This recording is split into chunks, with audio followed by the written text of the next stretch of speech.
please introduce Nick Friccarello, our candidate, our Republican candidate for sheriff. He's going to go and say a prayer. Okay, I want you all to bow your heads. Heavenly Father, thank you for this opportunity to express ourselves in a Republican society where we have the right to pick candidates at grassroots levels. Also, thank you for the food and the wonderful company that we're sharing here tonight with these two great candidates. Thank you. Amen.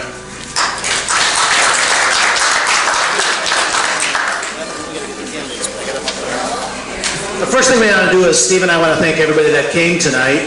We really appreciate it, but we want a special thanks out to our sponsors, and I'll read them so I don't miss anybody. We have the McGraw Companies, Tim McGraw. Thank you, Tim. We have our bronze sponsors. We have Lenny's Gas and Wash. We have Midwest Office Interiors and Joe Gowitzer. Thanks, Joe. We have Bill Kostakis. Thank you, Bill. We have the Illinois Association of Realtors. We have the Iceville Law Firm and Bob Schillstrom. And our supporting sponsors, the Homer Township Professional Firefighters, Local 4223. That's a mouthful. Anthony Cook and Elk Sullivan, Able Realty, John and Gina Robinson, and our Republican caucus leader, Jim Mustis. And we also want to thank Dave Molinar for providing the music this evening. So thank all those sponsors and everybody for coming tonight. So Steve's going to start the program. We'll also announce our elected officials, but I got to get the sheet. I'll get it. I'm gonna lower this thing. I'm not that tall. Well, I'm glad to see everybody's here. Everybody's smiling. You know, you got a parking spot out there. Have a little booze. You know, forget about it. Enjoy something. Tomorrow's county board, and we're going to be going nuts. So we're going to have fun tonight. Okay, our elected candidates or people running for office are Annette Parker. She's a local gal over here, and she's going to be running for county board in District 9. And right now, she's a Lockport Township Park District Commissioner. Then we got Dan Rippey. Dan's Plainfield Village Trustee, and he's also running for Circuit Judge. Dave Izzo had to leave. He's got, like everybody else, he's got a cold. And Dave Molinari, he's a Frankfort Township Committeeman. He's also one of the greatest musicians in this room. And he's got a beautiful girlfriend named Jennifer. And we have Liz Collins. She's one of our county board people. Regan Freitag. She's an attorney. If you need anyone for any kind of problem, you call Regan. Kathy Hilton. She's a Will County Lennox collector. I'm sorry, I read it wrong. Lennox collector. Nick Friccarello, he's a candidate for Will County Sheriff.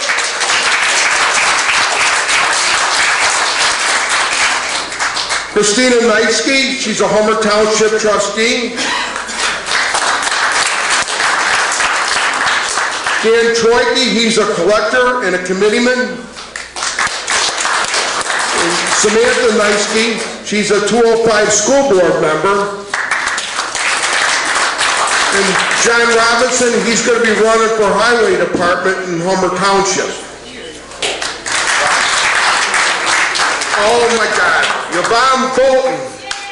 She's running for state rep, and I don't remember the district name. What district? 98. 98. The 98th district. And I don't know if I missed anybody. Did I miss anybody? Yes, I did. Maria Rodriguez. She's running for lieutenant governor with Bill Brady. Maria, we weren't going to have everybody, all the candidates talk because we'd be here till midnight, but since you're with one of the governors, do you want to come up here and, introduce yourself and say something? Yes. Matter of fact, I do. Thank you. Thank you very much. It's great to see so many people here tonight. Again, I'm Maria Rodriguez. I am running as Lieutenant Governor with Bill Brady. I'm a former mayor. For the last 8 years, I've been mayor of Long Grove, and I have a degree in economics. I have 3 grown children, been married to the same man for 34 years. I'm very excited about running with Bill Brady because I think this is an extraordinary opportunity. You know, he lost by such a narrow margin in the last election, in that important election where the map was at stake. You could make the case for the fact that he lost by the number of dead people that voted. But we're 4 years later now, and you have all of this, the Queen supporters are disenchanted. I would argue that even the dead people are disenchanted in Chicago right now. And so there's a chance right now to overcome that. More than that, Bill is trusted and prepared. He has the executive experience, he has the legislative experience, and we also feel that we are well balanced. I have small town experience. I can tell you I am acutely aware of what the challenges are in all these small communities across our state. It's not just the economy and trying to get people to shop local, it's the problem with overregulation in our little towns. Also, Bill Brady has the state legislative experience. He served in the House and served in the Senate. That's important. At this point in time, we are 50th in job growth. We need a governor who can lead us, who has proven himself to not waver in his voting record. Tonight, we're here celebrating Ronald Reagan. Woo! Woo! Remember when Ronald Reagan took office? I remember I was in college and I was studying economics, so we talked every day about Ronald Reagan. When he took office, we had a lot of the same problems we have right now. Only we also had double-digit inflation. We saw with Ronald Reagan what leadership can do. We saw unprecedented prosperity once Reagan took office. We can see the same thing in Illinois. In fact, Illinois, I will make the case for the fact that Illinois can be an example for our nation. We're ready to go. We just need leadership. We have increasing economies in Indiana and Wisconsin. They have a quarter of the advantages we do, but they have leadership. We need leadership. You have trusted leadership. You have a reliable Republican in both Bill Brady and myself. I'm proud of my reputation for integrity, and I'm proud to stand next to Bill Brady. The plan to sunset the income tax, set ourselves on a path to eliminate the personal income tax, and reform education by abolishing the State Board of Education. That, along with transparency and term limits, will fight the corruption that we see now. I urge you to take a close look at Bill Brady. Watch the debates. Notice the depth of understanding of the issues. That's vitally important in the leader of our state. Look for Bill Brady. We need your support, and here we go to victory. Looking forward to the future. Thank you.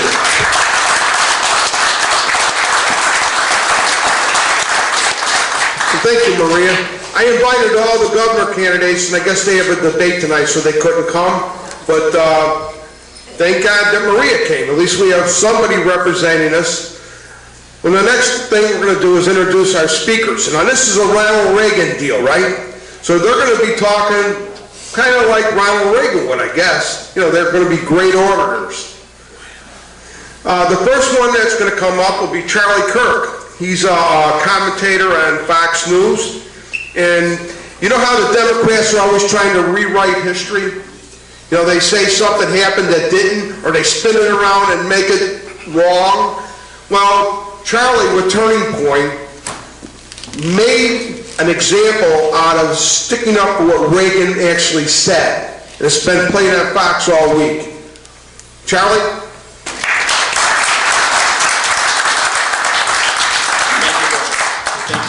Very excited to be here tonight. I live in Wheeling, which is way up north, but I run an organization called Turning Point USA, and at the entrance there are some booklets about what our organization does. We're a national student movement dedicated towards educating young people about fiscal responsibility, free markets and capitalism, fiscal issues, what made this country great. But as Steve was mentioning, earlier in the week, we were developing and working hard on a story and a tip I got about 2 weeks ago on a textbook that was actually about one of our greatest presidents, Ronald Reagan. And in the textbook it said, President Reagan did not care for women in his cabinet. In fact, he only nominated women to domestic functions. Who heard about this story on Fox News maybe this week? Anybody? I know I was actually, we were the organization that helped unearth that through our national chapter program. They actually went so far to say that President Reagan was a sexist. Now, for those of you that know President Reagan and his legacy very well, you know, if you think, who was the first woman on the Supreme Court? Sandra Day O'Connor. Who nominated her to the Supreme Court? Ronald Reagan. Not only that, Ronald Reagan nominated 1,400 women to high-level cabinet positions in his presidency. That doesn't sound like a sexist president to me, does it? Not at all. So it's very important that we got this story out there, and thanks to our hard work, it was actually played on Fox and Friends, Brett Baer, Megyn Kelly, and then by Greg Gutfeld at night.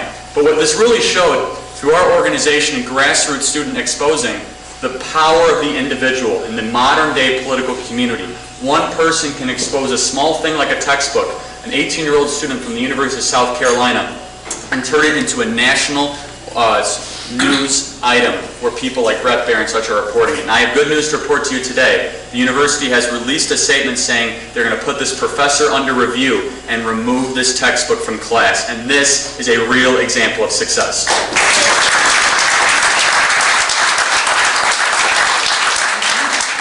A little more background on what we do. About 16 months ago, I founded this organization, Turning Point USA, to give young people a voice. We're on pace to have 1,000 columnists writing for our website and over 250 chapters nationwide. I'm going to tell you a little story on the premise of our organization and the importance of engagement. So we hosted a debate at Columbia University. Now, who here is familiar with Columbia? It's a really conservative school, right? Of course, our esteemed president got one of his degrees there. So we decided what was the most liberal school out east where we could host a debate. So we came up with Columbia University. So we went out to Columbia and we hosted a debate.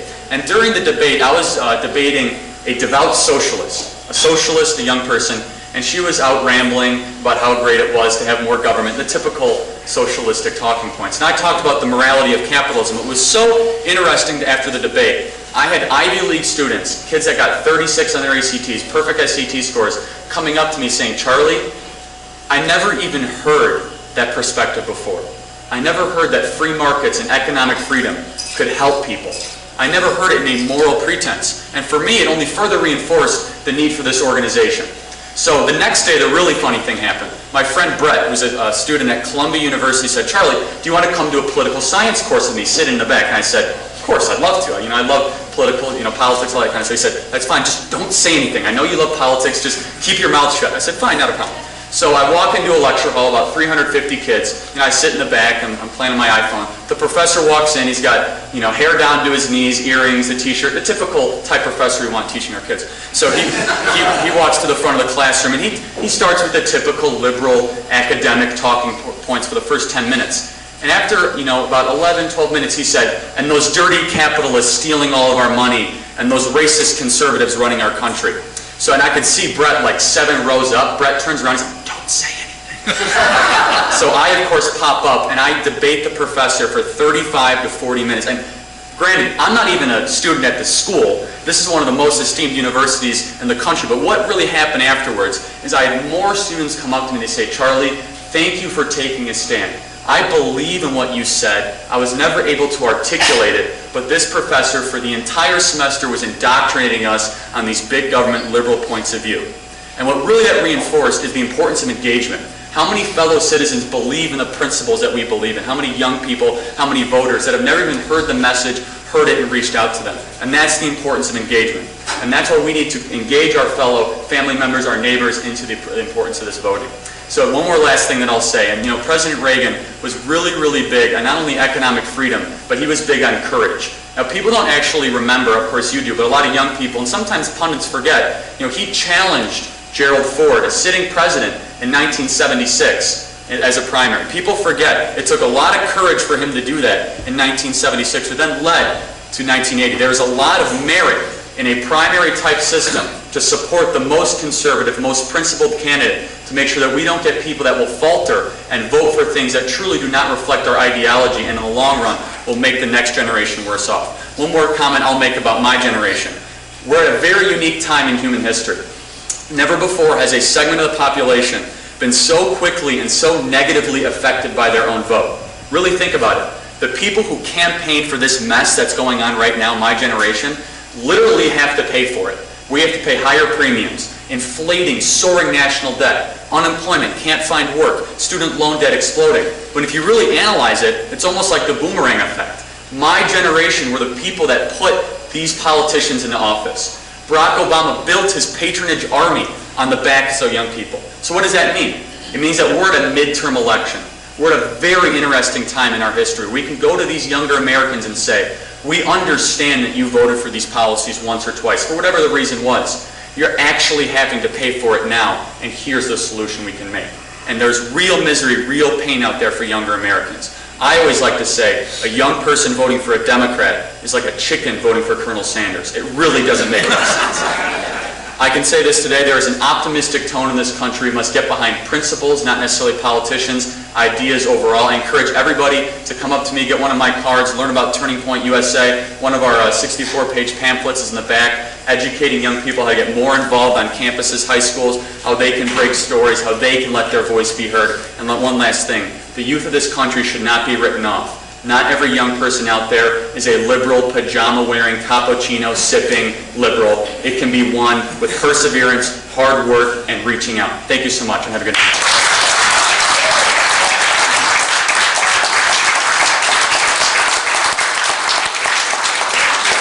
Well, like I said, Malone, that's really something. Our next speaker is a gentleman that flew in from Las Vegas. He's a Nevada State Central Committeeman. He's also a host on 2 radio shows in Las Vegas. And he's an insurance broker, and he's an expert on Obamacare. And I think everybody has Obamacare in their mind.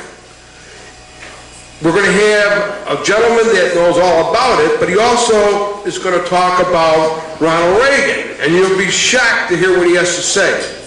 So come on up, Pat. It's Pat Cassell.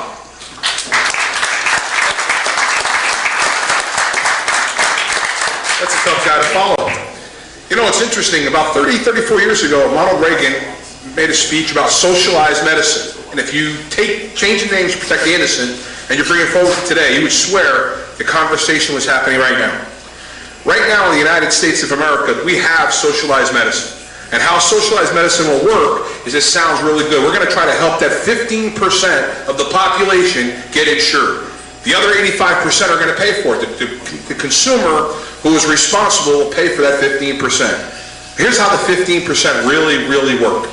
7.5% of the 15%, or more than 50% of the people uninsured, don't want to buy insurance. They can afford it. It's like car insurance. How many times have you heard that car insurance is the law, but over 25% are driving around without insurance? That's why we buy underinsurance and uninsured motorist protection. Okay? That's the reality. Now when you take out that 7.5%, we're looking at 7.5% of the uninsured that we're all responsible for. But it's interesting. Of the 7.5% that's remaining, 4% are those that make up for 95% of all the claims. They're the uninsured. So we could have easily solved the problem by creating a high-risk pool just for 4%. That leaves the remaining 3.5%. And guess what? Half of the 3.5% would receive total subsidies through the exchanges. And the other half would go on Medicaid.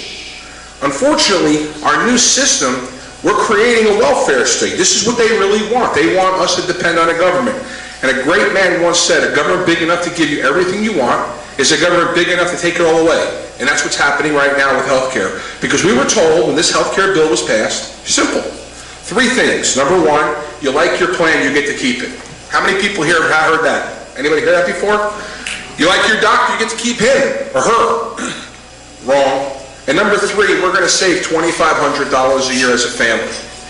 In Illinois, the average increase for the young, healthy person up through age 50 is 173%. That's affordable. And your plans are being offered through the exchanges are all HMO based. So you have less access to care, you have a gatekeeper process, and you're paying more money. The young man that just spoke, in Nevada, I could have sold him a policy in December for $81. A $2,000 out of pocket with a $1,000 deductible. Totally out of pocket, $2,000. Today it's $272, but he can get pregnant. We can give maternity for men. Men can now get birth control. I mean, it's America. And this is the law that they're selling to you. And here's what I can tell you about socialized medicine. Number one, when we go the one route where the government goes to the one-payer system, our tax rate will be over 60%, because if you look at all the industrialized nations around the world that have socialized medicine, it's simple. Their tax rate exceeds 50. They have a sales tax about 10 to 13%, and they have a value-added tax. So when you take all that into consideration, you're paying about 75% in taxes to have a free health plan.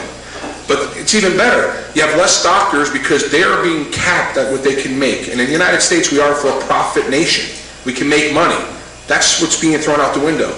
And the best part about this new Medicaid system that nobody understands is it's no longer asset-based, it's income-based. So you could have a $10 million asset in assets and collect and get Medicaid. But here's a new little twist to that little Medicaid ringer that they failed to really make it clear. If you participate in Medicaid because you have no income, but you're worth about $10 million, and when you die, the state can go after your estate and get that money back. So in a sense, it's not free. And the other thing that's interesting as well is that premiums haven't gone down, the Affordable Care Act. It's affordable for those people between 138 and 250%. Now, we said we want to cover all Americans. That was the plan. But in 515 counties throughout the United States, there's one company offering health insurance.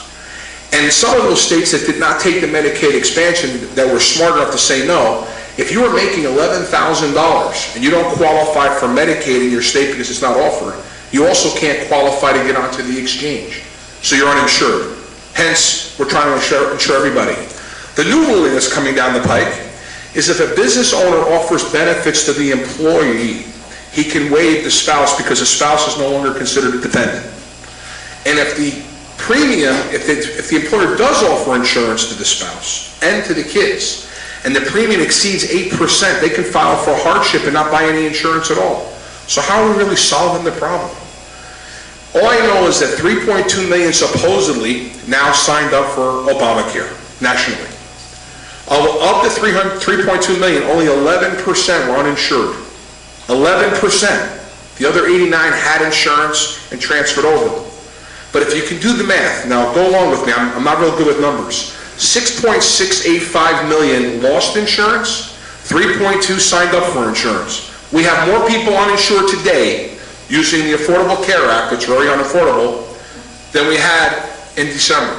And for you out there that heard all about these bad insurance companies canceling those policies, why did they cancel? Because they did not file new rates for their old plans because they were not federally compliant. So if the carrier isn't compliant, why would they offer you an insurance plan and be liable because the policy doesn't have the essential benefits? So when January 1st rolls around, this year, 2014, the plans had to be compliant. And let me sit here and tell everybody here, the unions are about to get destroyed, because how socialism always worked is they would embrace the unions would support their socialistic views, and they're the first ones getting screwed. How are the unions doing right now? Who's going to join a union and pay dues when their out-of-pockets are going to be $6,000? Who's going to join a union and be a part of the system and try to work when, number one, it makes more sense for you not to take a pay raise? You realize if you're getting a subsidy and your employer wants to give you a bonus, you're going to have people saying, oh, don't give me the money. It'll cost me money. Or it's cheaper for me to stay home and not to work because I can get free insurance and I can get all kinds of aid from the government.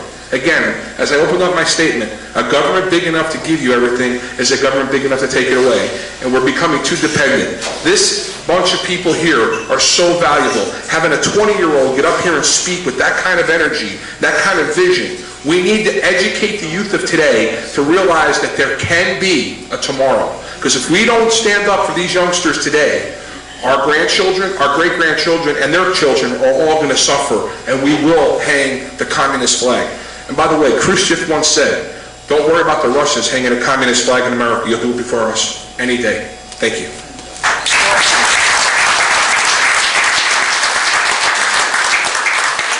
Thank you, Patrick.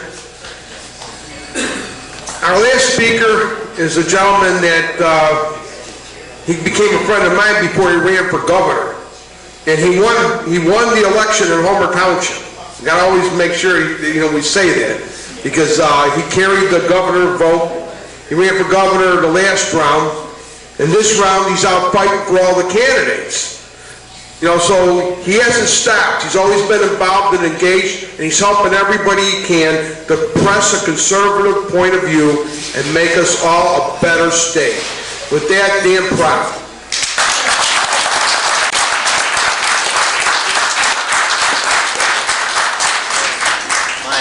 My long-running lament, if only we could scale Homer Township. I'd do so much better. First of all, the reason I come to Steve Ballard's fundraisers are multifold, but one of them is because they're always fun and they're always cool, unlike most Republican Party fundraisers. A round of applause for a great set that was just done, a hep, cool set that was just done by Dave and Glenn.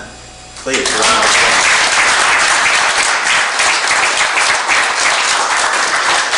Constructive criticism, I would do a little bit more Johnny Cash, but it was very good nonetheless. Yeah, very good. Look, I'm here tonight for Steve and for Mike and for what they're doing at the Will County level. So we can talk a lot about state issues, and I can go through all the statistics about how poor Illinois is in terms of its fiscal health.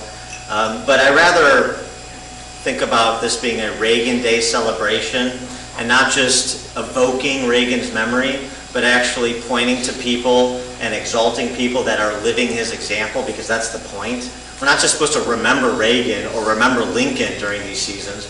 We're supposed to point to people who are living their example out in a 21st century context. And that's what Steve and Mike are doing in the Will County Board, and that demands and deserves our respect, because it's difficult to do. And sometimes it's a very lonely job. And I think it was Reagan who said, in fact I know it was because I don't misquote people, who said that there are no easy answers, but there are simple answers. And the simple answers always involve doing what is morally right. And Steve Ballard, since I've gotten to know him and we've become friends, has gone from a rabble-rousing Tea Party member, which he still is, of course, to somebody who is providing the moral direction for the Will County Board. Doing things that are not simple, or not easy I should say, but simple answers. We don't raise taxes on people who are already overtaxed and who see their property values decline while their property taxes increase. We don't do that because it's not right. We keep the promises we make, and we don't make promises we know we can't keep because that's dishonest. And we don't do that because it's not right. And we stand up for people who are truly vulnerable, because that's also what's right, and that's why we have organized government in a free society, is to provide services, to stand up for people who cannot always stand up for themselves. And Steve and Mike and their team on the Will County Board is doing precisely that. And I think about what the example that Steve is setting in Will County.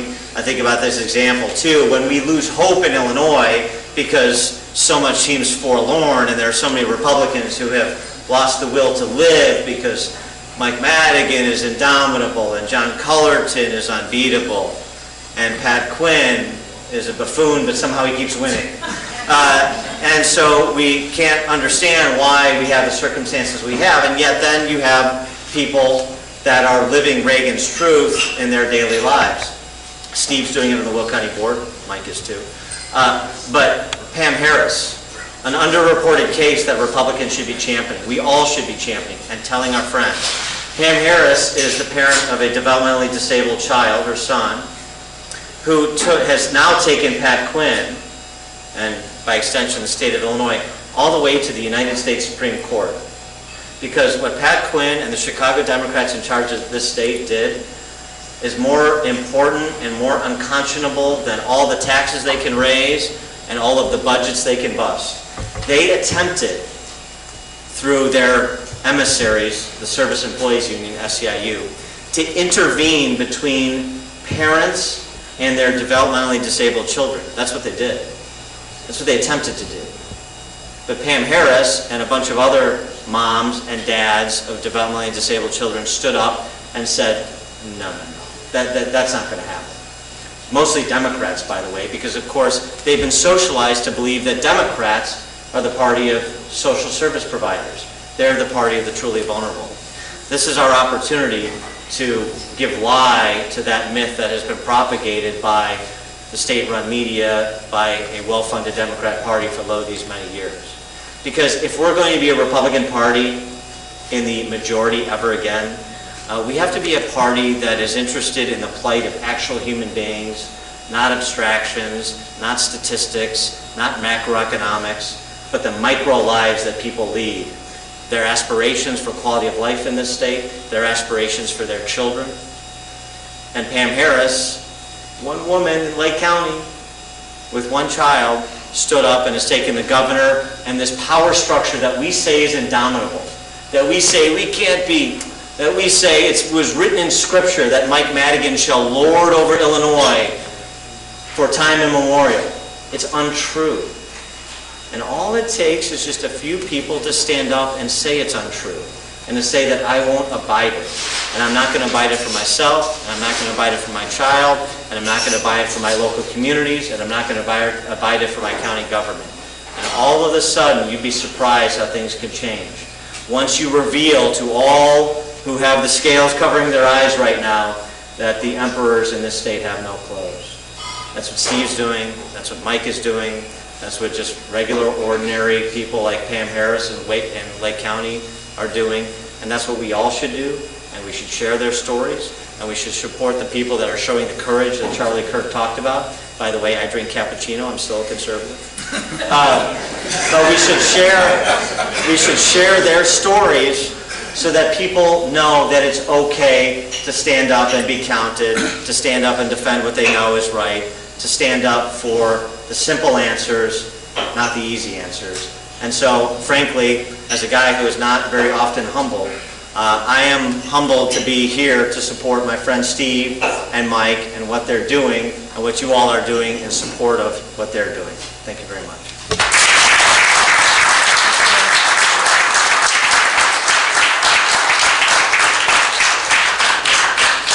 With that, I just want to tell everybody that one of the best things that happened to me on the county board so far was having Mike at my back. Because I have a habit, like most of the people know, of getting, stepping out of the box a little bit. And, I got to just thank him publicly for pulling me back. And when I get really out of hand, he still backs me. So with that said, I'm really glad that he's my partner on the county board. And so I also wanted to mention that Dickie Sinise, the guy that owns this joint, he's a good friend too. He gave us a nice deal here, and he provided a nice atmosphere and everything.